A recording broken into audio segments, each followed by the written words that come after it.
Well, it is about that time. Yes, it is. Happy Wednesday, beautiful peeps, wherever you are on this phenomenal planet. It is another information-packed episode on Ready, Set, Real Estate.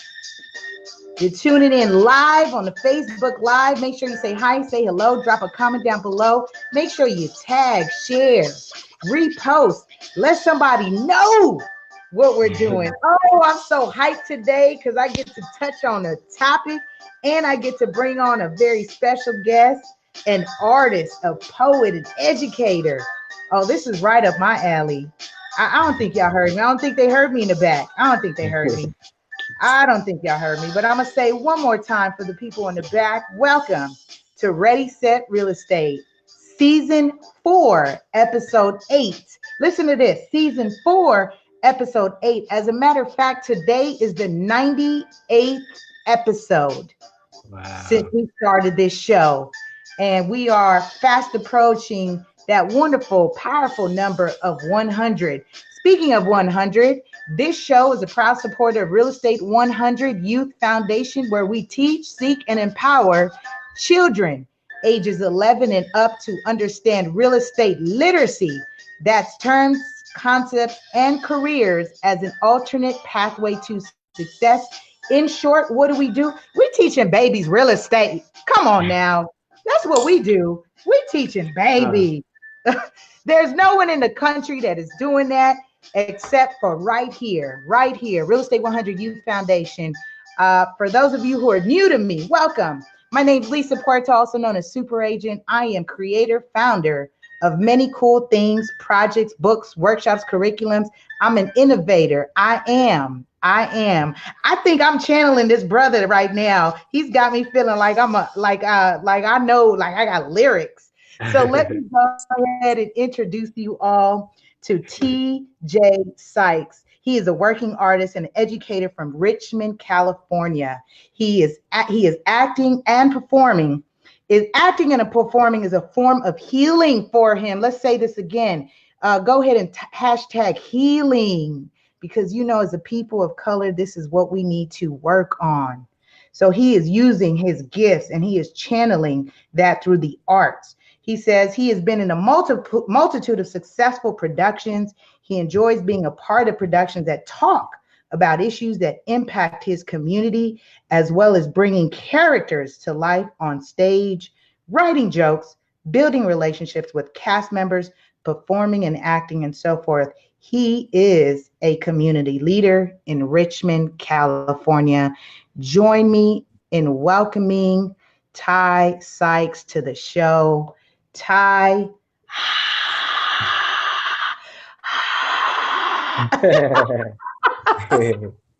How are you? I'm good. I'm good. First of all, I would like to say thank you for inviting me to be on the show. And thank you for the work that you are doing in your community as well. I think it's very important to teach the youth about real estate right now. Because at my age, I know little about real estate myself. I think that's dope. And, I appreciate this opportunity to be on live with you. Absolutely. So I want to shout out. I see somebody, Bobby says, yo, check out my cousin out tonight. Young man with his eyes wide open. Yes, he is. Yeah. Shout out to Bobby Richardson Jr. Up, that's wonderful. I appreciate when family comes on and support. My supporter, Vivian Reed, she says, interesting. We're talking about Section 8. Absolutely. She says, good evening and hashtag healing. Go ahead and hashtag healing. We like to drop real estate gems on the show. And we like to make sure our live audience is engaging with us at every opportunity. And that's what this is. This is a conversation and a opportunity to enter your world and really learn more about what inspired this literary compilation called Section 8. So share with us a little bit about your journey, and I'm sure that we'll get into, how you manifested bringing something out of the like I like to say the spiritual realm, because through the power of the pen and the Uh-huh. words, we are, I mean, that's it's magic, right? Yeah. It's so much magic. Yeah, for sure. Um, all right, so you want me to start off with like a little bit about myself, you said? Absolutely, you can tell it better than I can. Okay, I'm gonna start.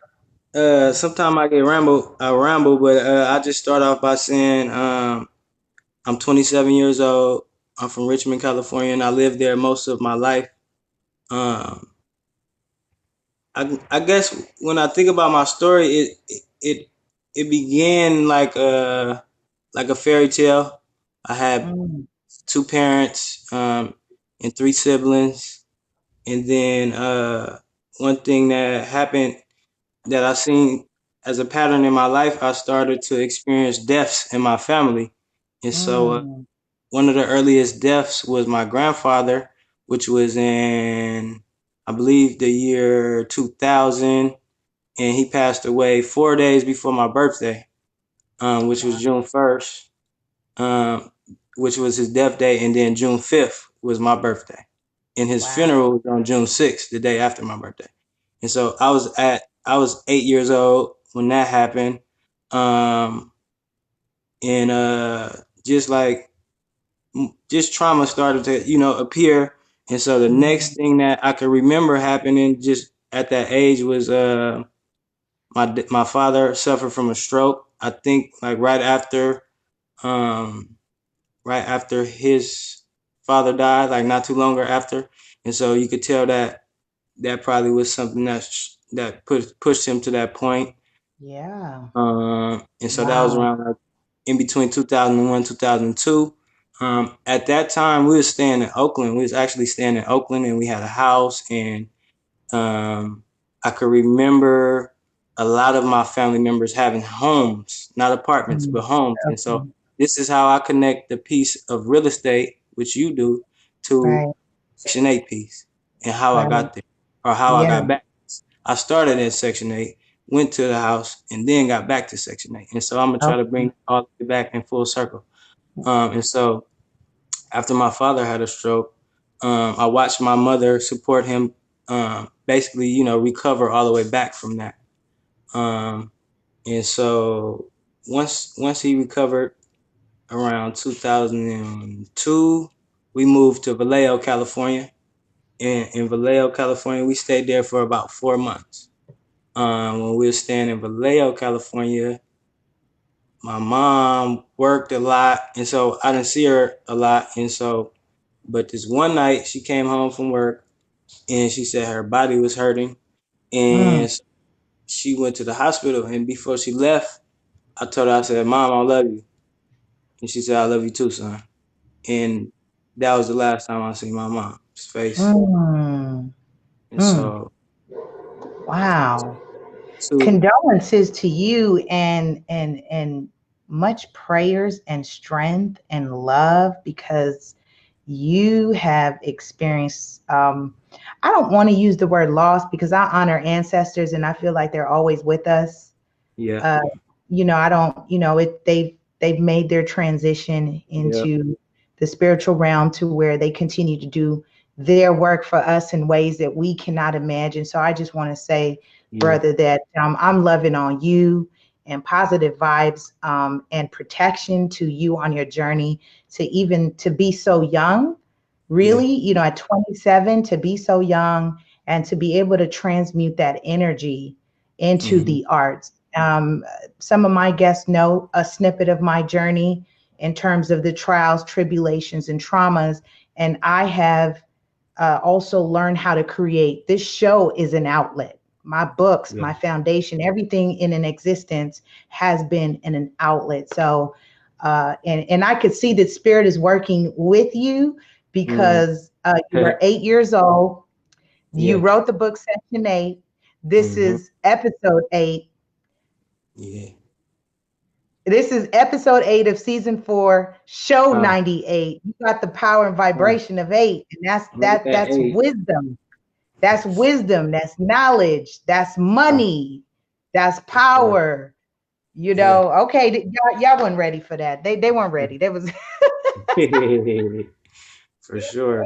The spirit is definitely yeah, I have to acknowledge it. Um and lately I've been walking into it, and so there's no way that I can go wrong when I'm walking into my power, yes. and recognizing it, and not being cocky, but just being humble and confident in who you are Mm, as an individual. And so as I see that showing up, it's easier for me to like shine light on others and help them be a bright light, in the world. absolutely. Go ahead and drop in the comments below. Humble and confident. That is that. Yes, I appreciate that reminder. And they say out the mouths of babes. So share with us, and thank you for being transparent about that. We have Vivian who says she can relate. She says, "Oh, so sorry." Um, yeah, it definitely has brought you to see and experience some things. So share with us at this point what has been that experience in terms of the Section 8 housing and what you recall and understand from it as your experience as a recipient of it. And Yeah. yeah. Okay, so once my mother passed, her and my dad was the main two people that was paying rent and stuff like that at the house. And so once she passed away, we had to move from Vallejo and back to Richmond, California, and back to Section 8. And so that's how Mm, it really comes back into 360. My flight today was number 360. mm, I was like, wow. But anyways, and yeah. when we moved back there, the trauma continued, and so my dad had another stroke in Wow. 2003 after my mother passed and after his best friend passed away. He had Mm, another stroke, which me and my aunt um had to teach him how to walk. We had to explain to him that my mother was no longer here because he forgot that. Um, mm, mm, we had to change his pamper. He had on diapers. He had to learn how to use the restroom again. Had to learn how to talk, use his left side of his body and things like that. And so that was another piece of that. And so moving back to Richmond and being on Section 8, and then start to just go through more trauma in this environment, and the environment wasn't healthy. We lacked a lot of resources. uh, Most of those years I was closed-minded to different opportunities outside of the community sometimes. mm. uh, like that really played a toll on my life, and it made me feel like I had limited resources, even though we do have limited resources, but at the same time, it's some resources that are there that we don't take advantage of as well, too, though. And so, yeah, I want to expound on that because mindset is a huge thing that this platform is about. And I'd like to remind people like real estate in understanding, understanding and overstanding real estate. It's a mindset because things happen twice. This is you materializing a thought into the physical. And you said something about being closed minded to opportunities. What would be some examples of some things that you were closed minded to at that in retrospect, now that you know what you weren't looking out for? What would yeah. be some things? Some of the things were closed-minded to traveling. I told myself that I would never fly. Told Hashtag myself. traveling people. Tell it I, people. that was one thing I told myself. I have an auntie Mm, that's in Tennessee. I was like, I ain't coming out there if I had to fly. I'll get on the train or um, drive or something, but flying, I was like, nah.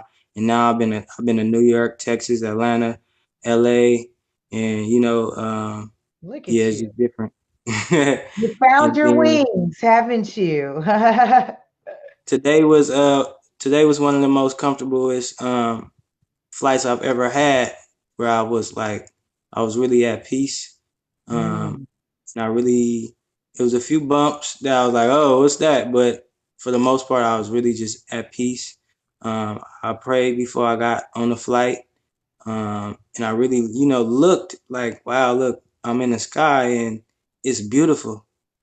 And that was something that was a challenge for me to do because I was so stuck on this fear thing. What if this happened? What if that happened? And, Mm. I always think about that, but then I also think about how many things that I've survived that was on the ground. Yes. Yes. You put it in a perspective. Yeah. Shout out to Benjamin. He says blessings for telling your story. And I agree. It's not easy to get to that space and place where you can share Yeah.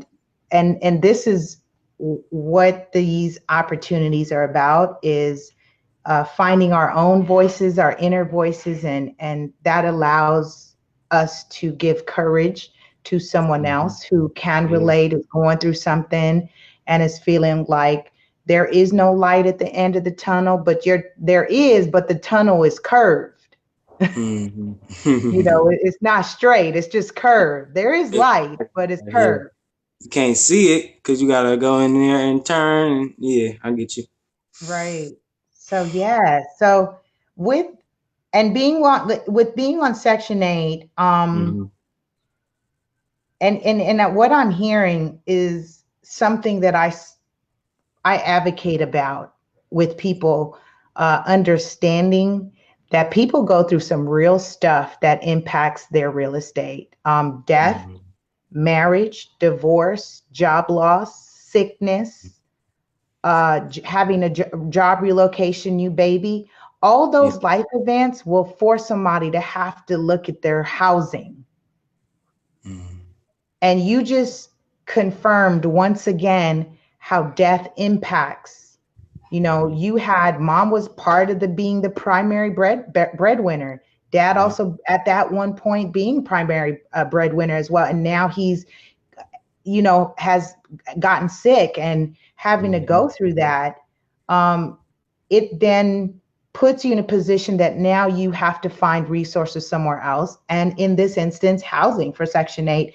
I want to ask you just kind of, was that something were you having to inherit it? Did you inherit it yourself? Or was it maybe an uncle or someone that then had to take on the Section 8? What you mean, like? So usually when someone passes away who's been on Uh, a Section 8 voucher, it normally transfers over to the children or uh, whoever.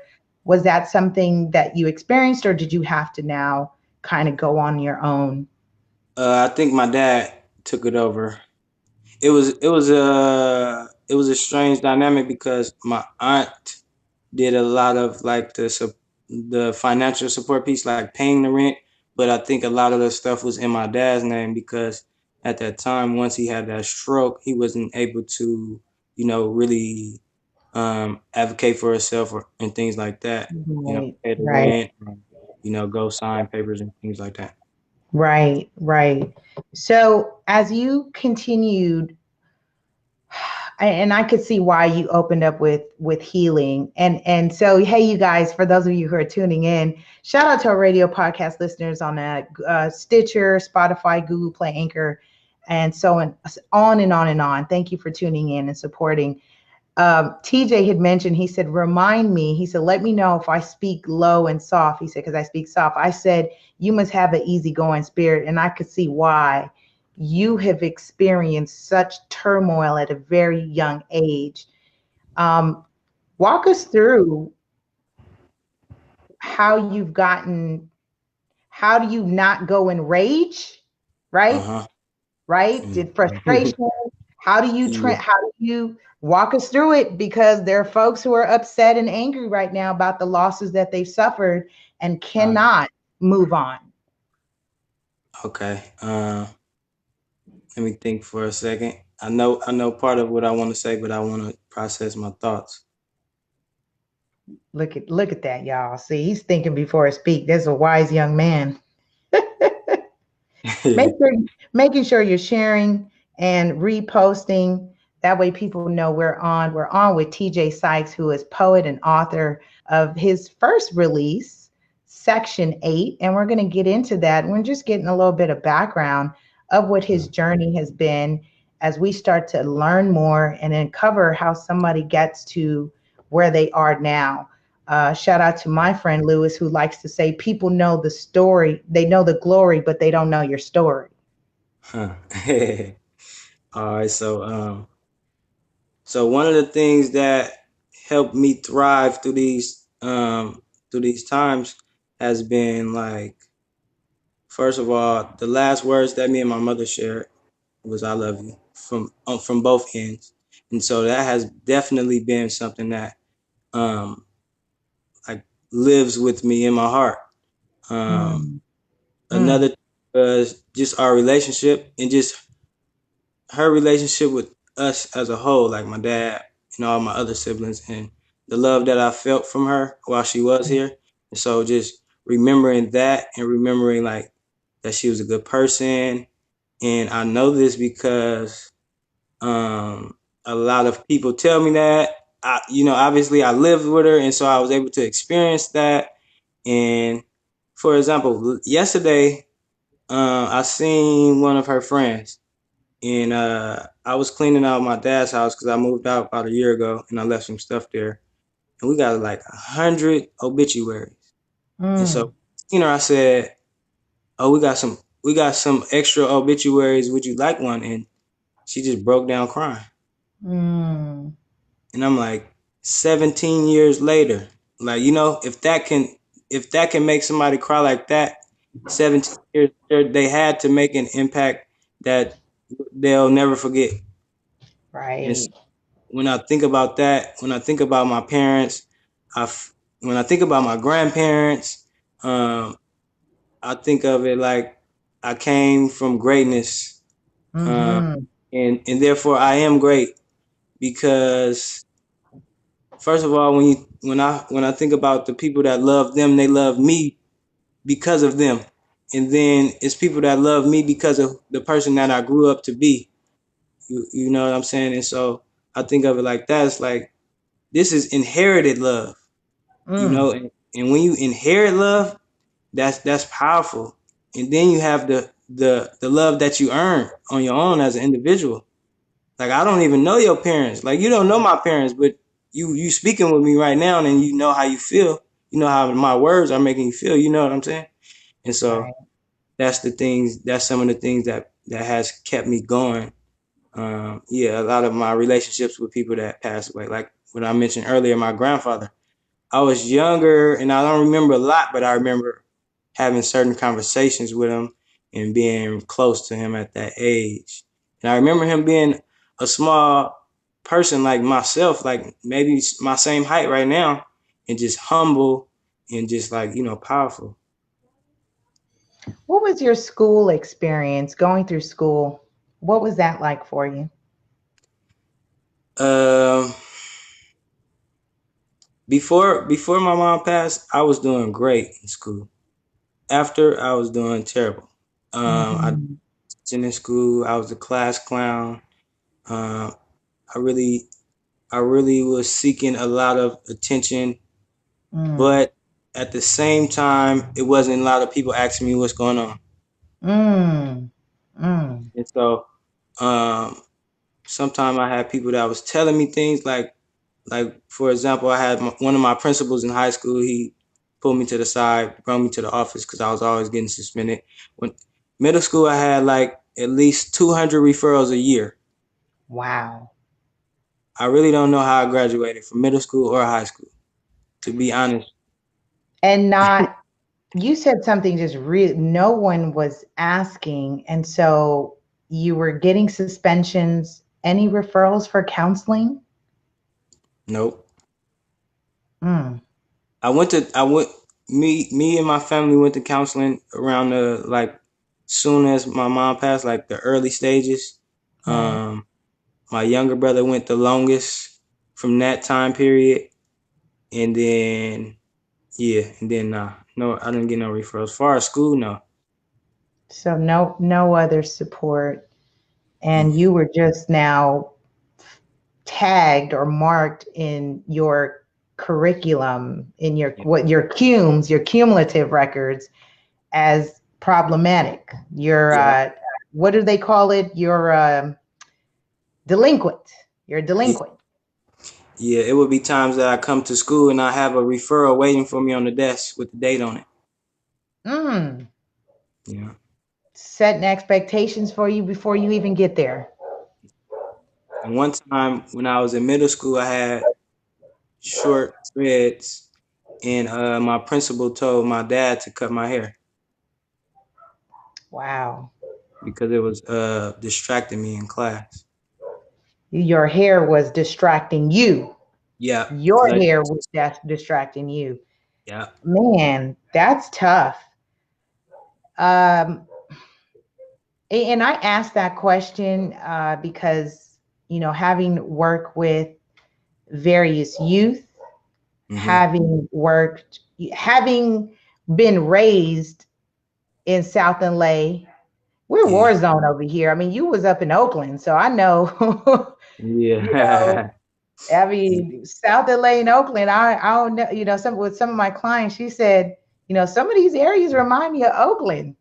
Yeah. Uh, and I think it's because as a community, as people, we're dealing with kind of the same pressures in Yeah. terms of lack of resources and uh, a lack of resources for some areas, but also I want to also attribute to how key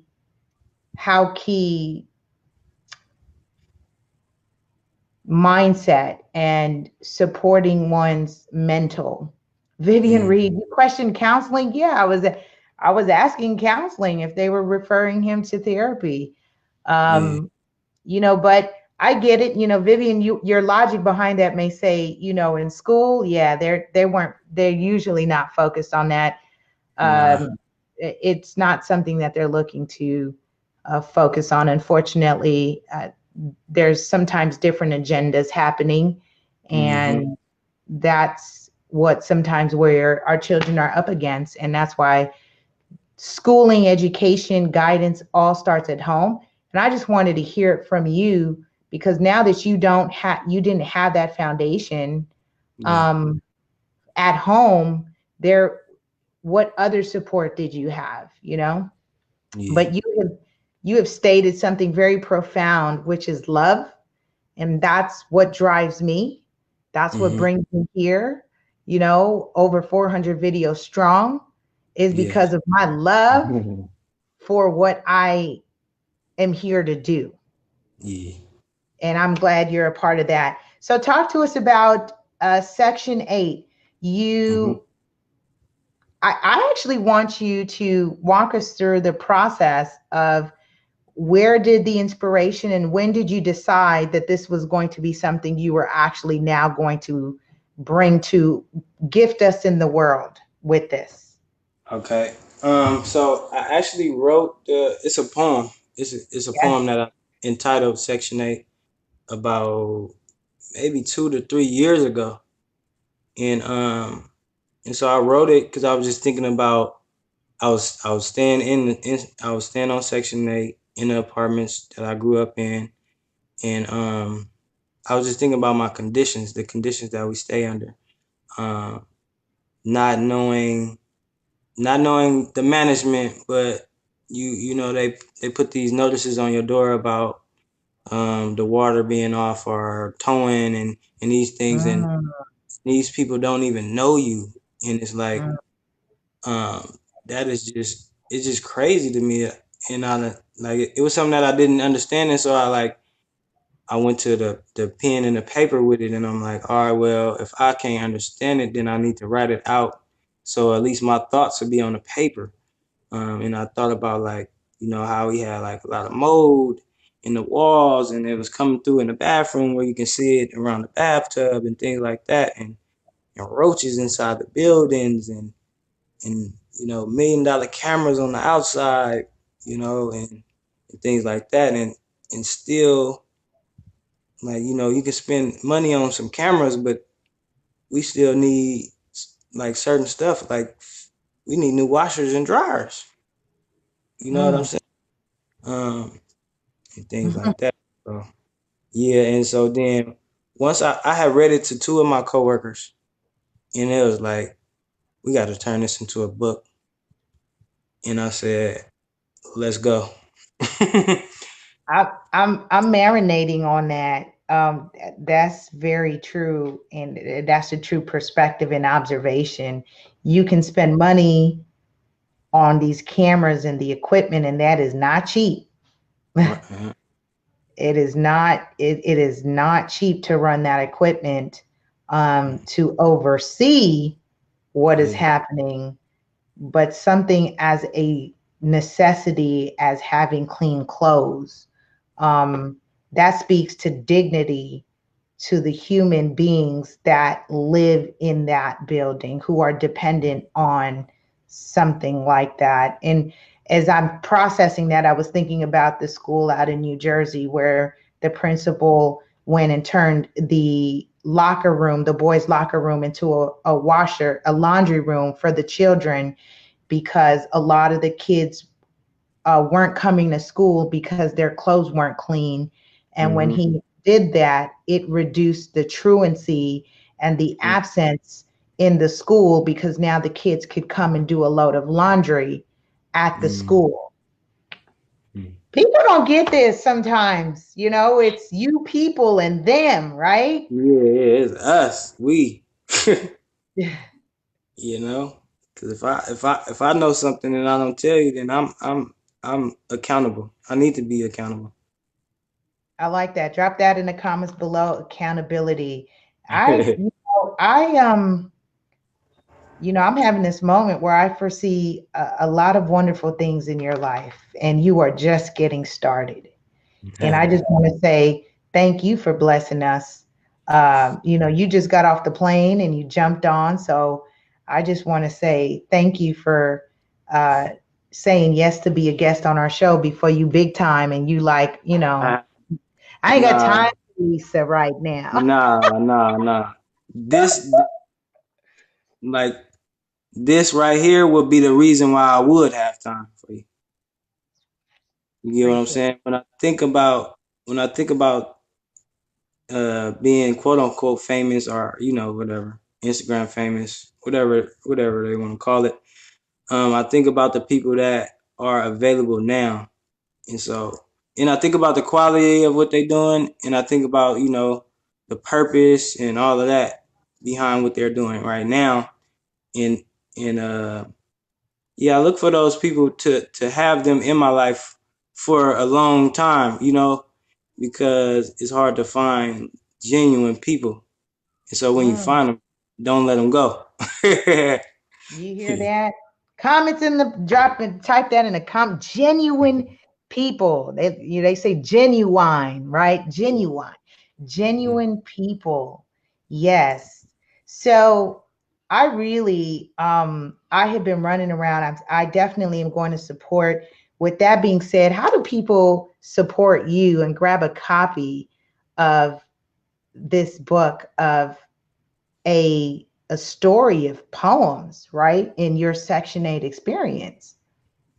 So you can go to lulu.com, you can go to amazon.com, you can go to Barnes and Nobles, and you can purchase it online and they'll send it to you. Or you can reach out to me directly and I can mail it to you and I'll sign it, and it'll be a personal signature to you. Yeah, like that. So you can reach out to me on any platforms. On Facebook, it's TJ Sykes. On Instagram, it's underscore TJ Sykes. And I did that intentionally so people that's looking for me can find me. Very good. Yeah. So you are at TJ Sykes, Yeah. Sykes, on Yes. Facebook and on Instagram, it's TJ underscore. Nope. Underscore TJ Sykes. Oh, underscore TJ Sykes. When Yeah. you say it out loud, it actually has more umph to it. You underscore your name. You know Ah. how you literally physically underscore in writing as an artist and Yeah. as a writer now as an author, the way you the puns intended and the way you write and you express yourself. Yeah. I mean, yeah, I get it. I was really happy and excited to actually come across you in a post, and we made that happen in a very short time. I said, who Oh knows yeah. him? Oh I said, yeah. who knows him? I want him on my show. He's got to Oh come yeah. out. And what was the brother that I shout him out? I normally Najari. like to give credit where credit is due. What was his N- name? Najari. Najari.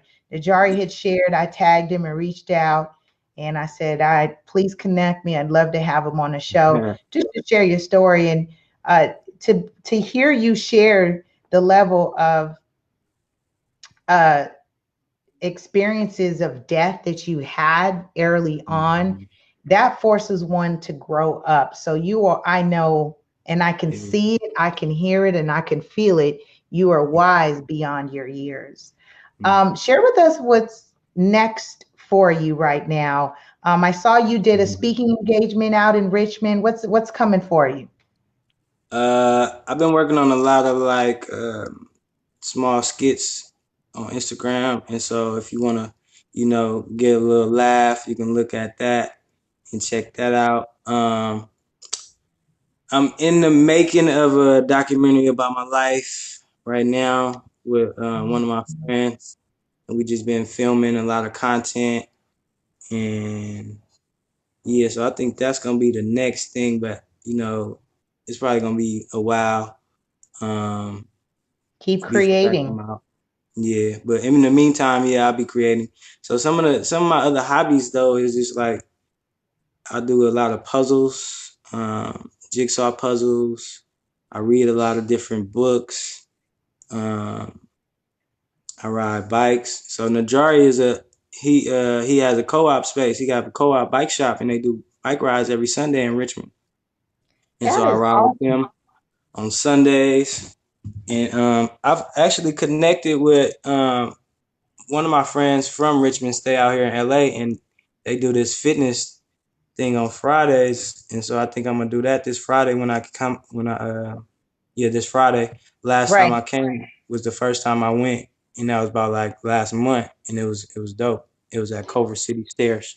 And I've got to clarify so our listening audience knows that you're they're like, well, what's going on? We're learning his weekend. Well, you're learning his weekend because he's visiting LA right now. He's from Richmond. He just flew in as he was sharing. If you're tuning in, we are Right. on with TJ Sykes. He is the author, he's a poet and educator.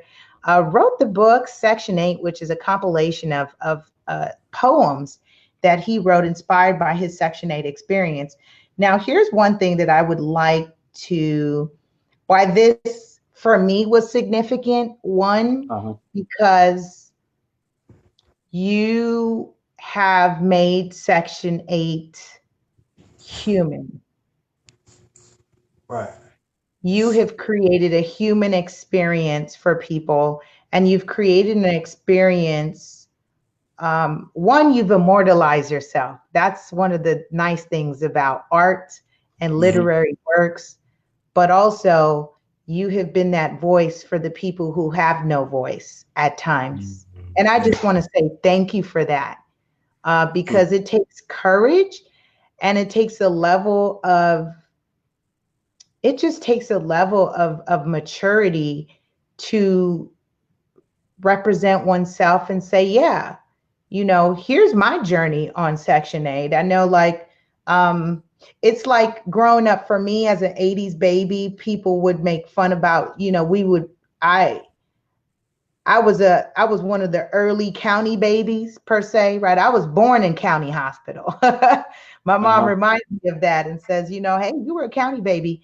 And it just really creates this real human experience and tangible perspective for people to really understand that you're still talking about human beings and people and humanity, because Yeah. people have this negative connotation about Mm. what Section 8 is, Right. when there are people that right now the affordable housing index is at it's ridiculous right now in terms of housing. Right now in California, I'm just going to just talk about SoCal in California. Mm-hmm. Homelessness is on the rise right now. People Yeah. who you would normally not eat. And here's the thing, what does normal look like, right? Because people are like, Yeah. oh, you drive a BMW and you're living in a tent right now. Yeah. You homeless. You don't have a place. You got to go stand in line, and now you got to apply for the Section 8 voucher, which is why there's a huge push right now in California that landlords start to consider Section 8 housing and not discriminate on the basis of where the voucher or the financing or subsidy is coming from. This is something they're pushing right now Mm-hmm. because a lot of landlords have, as we know, there are a lot of landlords who say no to Section 8. Yeah. Yeah. And that's because, like everything else, like we look in politics, there's the good and the bad. Yeah. What so I was just going off on a rant and I had to be careful right now. So I had Yeah. to, I didn't want to do that. That's not what this was about. This Uh, was about celebrating you, and I uh, just wanted to bring you on to celebrate your artistry and your contribution to the literary world. Vivian Reed says she wants to hear one of your poems. Can we get a tiny snippet of something? What do you have for us? I got some. It's a few minutes though. It's probably like 4 minutes. That's cool. Can we get maybe 2 or 3 minutes of that? How do we? All right. I'm gonna just go. I'm gonna just go. I'm gonna just do a few bars then. Few bars. Go for Yeah. it. Yep.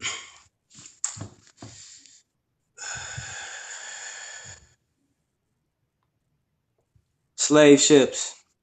Black bodies chained together, piled on top of each other with no space to move around. Smelled like vomit and feces. Police paddy wagons that escort prisoners to and from court reminds me too much of animal control cars, taking us off the streets and locking us into cages.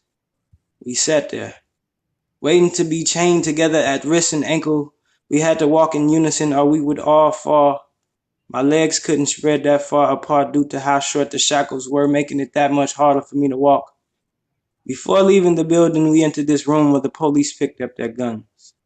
Walking out the building into a caged room where the van awaited, we got in this van one by one. There was two sides of the van. One for the women, the other for the men. We sat face to face but was divided by a thin wall so we couldn't see each other, but we could hear everything. I remember hearing one of the women yell, "Crash this van." I remember being scared that they would crash. County jail. Brown wrists, cuffed to seats, sitting and holding tanks with maximum capacity of bodies stuffed in a small room with 10 hard seats, two phones, two see-through glass windows, one door, and a filthy tile floor that reminds you of the bathroom at the BART station. Ain't much change. Picking cotton all day long in the hot sun, sweating tired only to find out you were getting paid little to nothing. 50 years working at a desk job, taking orders from an executive director, and can't even feed your family when you retire. Death at our front doors. From throwing our newborn babies overboard to mass incarceration being one of the reasons our population numbers are decreasing by the thousands. Potential black mothers and fathers sitting in jails, lives rotting away, leaving the black families broken in half. Blacks on the backs of blacks. Black men Mm, overkilling each other due to the ignorance of not knowing that we are a part of a system that was designed for us to act this way. But no one is coming forth to speak truth to our community, so it gives others the right to take black lives. We are mm, distracted, more focused on the newest TV shows than actually finding out who we are and where we come from. Taking Snapchat videos when we are still insecure about our appearances. We rather watch an illusion of what is going on television than actually traveling, reading, and investigating ourselves. Chained to mm, the media. There's no need for chains around our wrists and ankles anymore. They are around our minds. We don't think outside of our neighborhoods. We don't mind robbing someone that looks like us. We don't mind killing one of our brothers because we don't even know our families. The streets showed us more loyalty than our families. When we was hungry, the streets gave us guns to rob people so we can eat. Wake up. It's time to stop sitting around watching Instagram videos while our kids are waiting on our attention.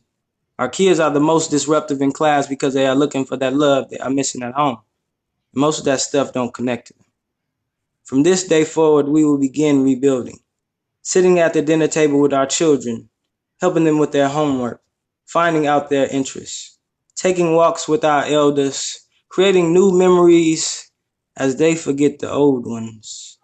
Let the building begin today. Ashe! Oh, that was awesome. That was beautiful. Thank you. I am so happy. Eh, Here's why for me, because you definitely use the power of the tongue and you rewrote it at the end. Yeah. You said about rebuilding. I'm going to be gifting you a copy of one of my second books, The Okay. Teen and Millennial Investment Blueprint.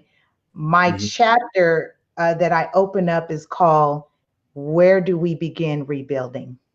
Ah, okay. For sure. And you Uh, see, yeah. that is phenomenal. Vivian Reed, she's shouting, she's clapping. Woo! Yeah. Thank Wasn't y'all that for listening.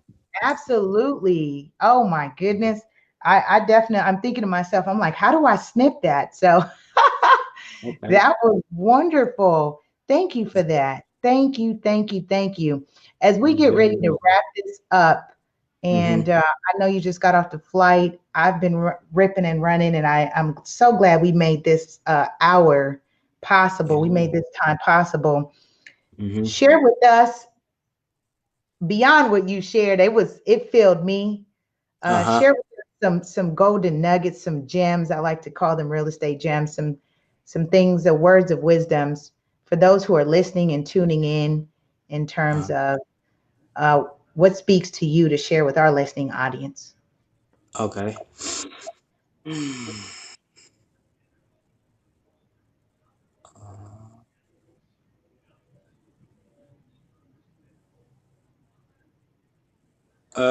So what I'm thinking about when it comes to sharing with this specific audience is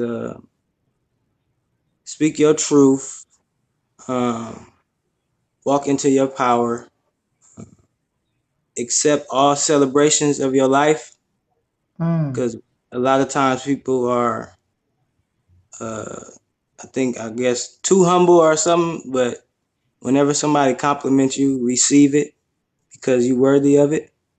mm. Um, and as long as you do your best, you can never fail. There it is. Miss Vivian Reed says, pleasure to meet you, TJ. You are one beautiful spirit, young man. I've been filled and I receive all of that. That was Yeah, all planted in me as a great reminder. And because oftentimes yes, we have been a people that sometimes have walked around with a mentality that plays down our gifts and our talents. And so yeah. when people want to honor us and celebrate us, Hmm. we don't know how to interpret that and receive that. And so Yeah. what you have said at your 27 years on this earth is so true and so powerful. Thank you for sharing your truth with Yeah. us on Ready, Set, Real Estate.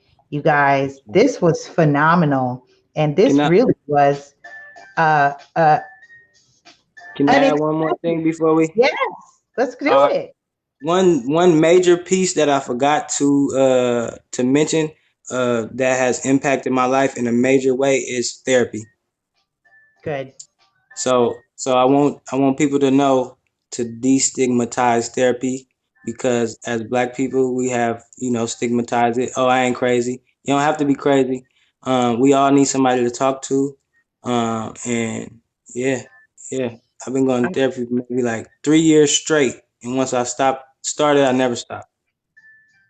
There it is. I'm happy Yeah. that you shared that. Thank you for that. Mental health is very important. Woo. Wow. Wow. I can't believe we went there on the show today. But this makes sense because we talked about housing. This is Yeah. your livelihood.